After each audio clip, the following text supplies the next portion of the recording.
خدمت مردم اندونزی که ما رو با پیام‌های خود بسیار تشویق کردن عرض میکنم که بله ما ملت استقامت هستیم. از صمیم قلبم همچون هموطنانم که از ته دل دوستشون دارم شما رو هم دوست دارم توی دنیا و خوشحالم که شما هم طرف درست تاریخ ایستادید. مردم عزیز کشور اندونزی، من یک ایرانی هستم. امیدوارم که هر جای دنیا هستید حالتون خوب باشه و صحیح و سلامت باشید. زنده باد انسانیت، زنده باد شرافت. We are a resistant family.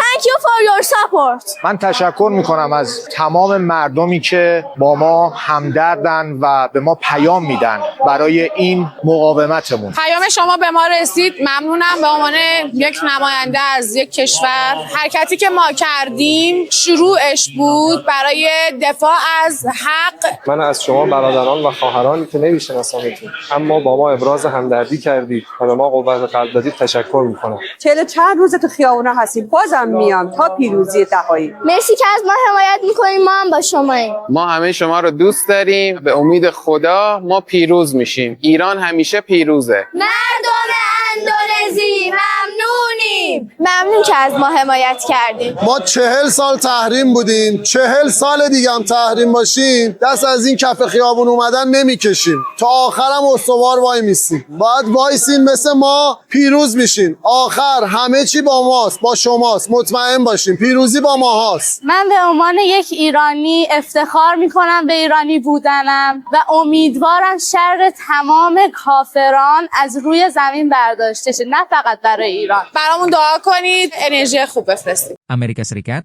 AS, meningkatkan kehadiran militernya di Timur Tengah menjelang berakhirnya gencatan senjata selama 2 minggu pada 22 April 2026. Hal ini meningkatkan kekhawatiran publik akan pecahnya kembali perang melawan Iran. Surat kabar Washington Post dalam artikelnya pada Rabu, 15 April 2026, melaporkan bahwa Pentagon mengerahkan 10.000 personel tambahan. Rinciannya 6.000 pasukan di atas kapal USS George H.W. Bush dan 4.200 pasukan dari Boxer Amphibious Ready Group dan unit ekspedisi marinir ke-11. Grup Boxer mencakup lebih dari 800 marinir, beserta helikopter dan kapal pendaratan. Mereka dijadwalkan tiba di wilayah tersebut pada akhir April. Peningkatan ini akan memberi Komando Pusat AS, CENCOM, 3 kapal induk di wilayah tersebut. Artinya, AS punya berbagai pilihan serangan jika negosiasi yang dipimpin oleh Wakil Presiden J.D. Vance gagal menghasilkan kesepakatan. Untuk memberikan tekanan ekonomi maksimal, Presiden Donald Trump telah menerapkan blokade maritim terhadap pelabuhan-pelabuhan Iran di Selat Hormuz. Tercatat ada selusin kapal perang AS yang saat ini mencegat kapal-kapal di Teluk Oman dan Laut Arab. Meski Trump menyatakan optimisme bahwa perang akan segera berakhir, ia telah mengeluarkan peringatan bahwa setiap gangguan terhadap blokade akan ditanggapi serius. Pernyataan ini merujuk pada Iran yang disebut masih punya kapal serang cepat untuk menghalangi blokade. Sementara itu, Iran mengancam balik dengan memblokir perdagangan di Laut Merah jika blokade AS berlanjut. Iran mengancam akan menenggelamkan kapal militer Amerika Serikat di Selat Hormuz. Ancaman ini disampaikan oleh penasihat militer pemimpin tertinggi Iran, Mohsen Rezai. Dalam wawancara dengan televisi pemerintah, Rezai menyindir rencana AS yang ingin mengawasi jalur pelayaran tersebut. Ia mempertanyakan apakah itu memang tugas militer AS. Rezai juga memperingatkan bahwa kapal-kapal AS bisa menjadi target rudal Iran. Dirinya meyakini, Pentagon tak akan bisa menghindari serangan sehingga terjadi ledakan. Ia menyebut serangan bisa dilakukan kapan saja jika situasi memanas. Diketahui, ketegangan meningkat setelah AS memberlakukan blokade militer di Selat Hormuz. Langkah ini diambil seusai perundingan antara Iran dan AS di Pakistan pada Minggu, 12 April 2026, gagal mencapai kesepakatan. Sementara, Rezai juga melontarkan pernyataan kontroversial. Ia mengatakan Iran siap menyandera ribuan orang jika terjadi invasi darat.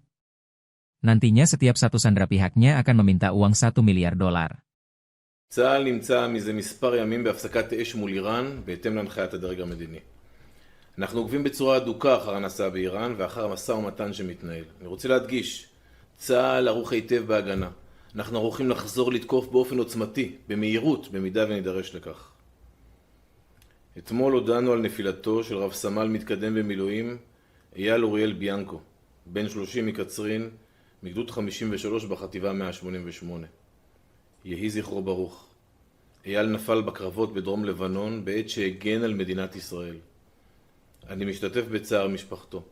אנחנו מחבקים אותה ונמשיך ללוות אותה בשעתה הקשה ביותר. אני מבקש למסור מכאן גם החלמה מהירה ללוחמי צה"ל שנפצעו בלחימה ולחזק את משפחותיהם. אני רוצה לעדכן אתכם עכשיו על הפעילות שלנו בלבנון. השבוע הרחבנו את התמרון, כאשר כוחות אוגדה 98 השלימו את כיתור מרחב בינג'בל, אחד ממעוזי הטרור המשמעותיים והמרכזיים ביותר של חיזבאללה בדרום לבנון. זו העיר שמשקיפה על אביבים, על ירעון ועל דובב. במהלך הלחימה הזו, לוחמי גבעתי הביאו לקנייתם של מספר מחבלים מכוח רדואן. הם השליחו את נשקם ונכנעו לכוחות. ככל שכוחותינו ממשיכים לנוע קדימה, אנחנו פוגשים אויב חלש ומוכה שנסוג לאחור. הרמטכ"ל אישר ביממה האחרונה את התוכניות להמשך בלבנון ובאיראן, וסייר היום בדרום לבנון עם מפקדי ולוחמי אוגדה 162. כפי שהנחה הרמטכ"ל, כל השטח בדרום לבנון, עד קו הליטני, יהפוך לשטח השמדה עבור מחבלי חיזבאללה. המאמץ השני הוא התקיפות האוויריות מהאוויר ומהים, וצמצום הירי הרקטי לעבר ישראל. חיל האוויר ופיקוד הצפון בסיוע אמ"ן המשיכו בשבוע האחרון להעמיק את הפגיעה ביכולות השיגור האלו. אנחנו ממשיכים לעקוב אחר תוצאות מהלומת האש שביצענו בשבוע שעבר. במסגרתה חיסלנו יותר מ-250 מחבלים ומפקדים של חיזבאללה. מדובר בהישג משמעותי שהתאפשר בזכות מודיעין מדויק ומפורט. אמ"ן גילה וחשף את המפקדות החלופיות של חיזבאללה.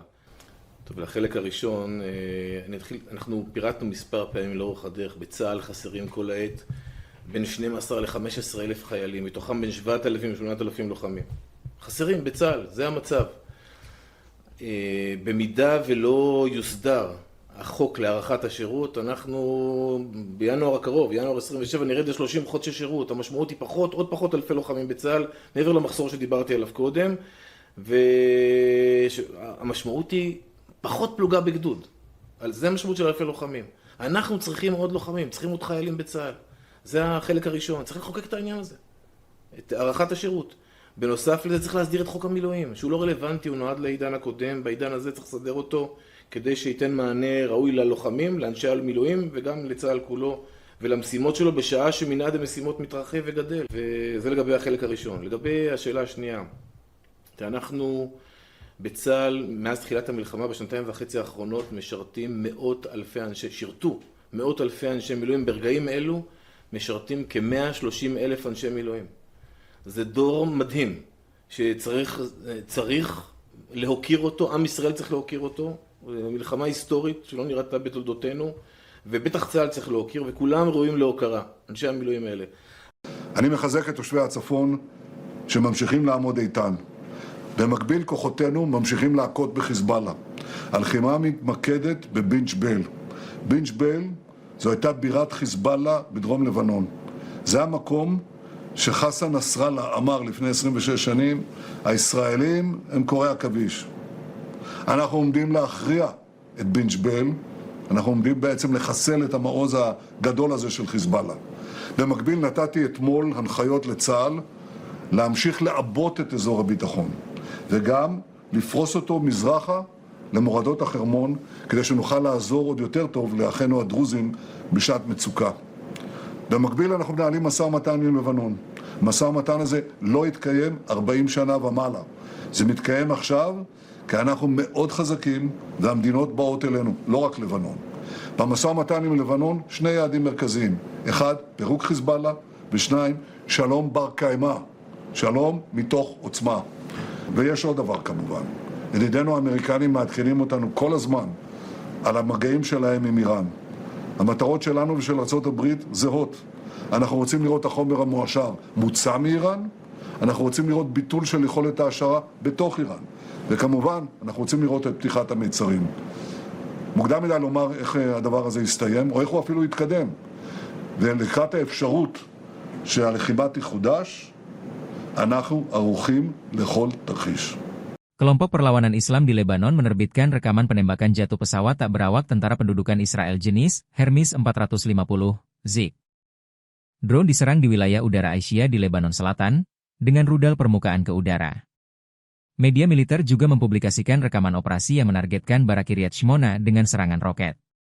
Roket-roket tersebut terlihat diangkut dengan truk yang sudah rusak. Setelah sampai di titik serangan, mereka lalu meluncurkan roket-roket tersebut mencapai target.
Presiden As mengklaim, Cina telah sepakat tak akan memasok senjata ke Iran. Hal ini disampaikan Donald Trump di akun sosial medianya, pada Kamis, 16 April 2026. Trump juga sembari mengumumkan bahwa blokade Selat Hormuz secara permanen sudah dibuka. Namun, klaim dari Donald Trump berbanding terbalik dengan laporan terbaru beberapa media internasional. Dalam laporan terbaru, Beijing disebut sedang bersiap mengirimkan sistem pertahanan udara ke Teheran. Iran juga memanfaatkan satelit mata-mata milik Cina untuk melacak dan menargetkan pangkalan militer AS. Cina juga terang-terangan merilis video militer yang memperlihatkan kesiapan tempur di tengah meningkatnya tensi global. Video tersebut diunggah akun resmi militer Cina di media sosial X pada Senin, 13 April 2026. Rekaman tersebut menampilkan latihan malam hari, mulai dari pasukan darat, pesawat tempur, kapal selam, hingga peluncuran rudal. Dalam unggahannya, militer Cina menegaskan kesiapan operasi tempur sepanjang waktu. Langkah ini muncul tak lama setelah Cina memperingatkan Amerika Serikat. Peringatan itu terkait blokade pelabuhan Iran di Selat Hormuz.